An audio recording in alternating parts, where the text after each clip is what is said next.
AP మద్యం కుంభకోణం case దర్యాప్తులో సిట్ కీలక పురోగతి సాధించింది. ఇదివరకే హైదరాబాద్ లో 11 కోట్ల నగదును స్వాధీనం చేసుకున్న సిట్ అధికారులు ఈ కేసుకు సంబంధించి కీలక ఆధారాలను గుర్తించారు. ఎన్నికలకు ముందు నగదు పంపిణీ చేసేందుకు వీలుగా డెన్లో డబ్బులు దాచి ఉంచిన వీడియో సిట్కు లభ్యమైంది. పంపిణీకి సిద్ధం చేసిన నోట్ల కట్టలతో చెవిరెడ్డి అనుచరుడు వెంకటేష్ నాయుడు ఉన్న దృశ్యాలు అందులో కనిపిస్తున్నాయి. అట్టపెట్టెలో పేర్చేందుకు వీలుగా నోట్ల కట్టలను సిద్ధంగా ఉంచినట్లుంది. ఈ కేసు దర్యాప్తులో వెంకటేష్ నాయుడు వీడియో ఆధారాలు కీలకంగా మారాయి. దీంతో మద్యం కుంభకోణం కేసులో చెవిరెడ్డి ముఠా అడ్డంగా దొరికినట్లయింది. మద్యం వ్యాపారంతో తనకు సంబంధం లేదని చెవిరెడ్డి ఇప్పటి వరకు చెబుతూ వస్తున్నారు. విచారణ సమయంలో వెంకటేష్ నాయుడు వాట్సాప్ నుంచి సిట్ ఆ వీడియోను రిట్రీవ్ చేసింది.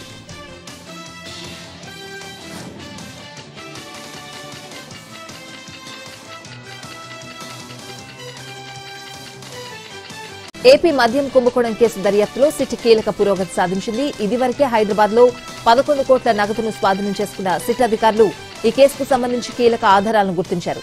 ఎన్నికలకు ముందు నగదు పంపిణీ చేసేందుకు వీలుగా డెన్లో డబ్బులు దాచి ఉంచిన వీడియో సిట్కు లభ్యమైంది. పంపిణీకి సిద్ధం చేసిన నోట్ల కట్టలతో చెవిరెడ్డి అనుచరుడు వెంకటేష్ నాయుడు ఉన్న దృశ్యాలు అందులో కనిపిస్తున్నాయి.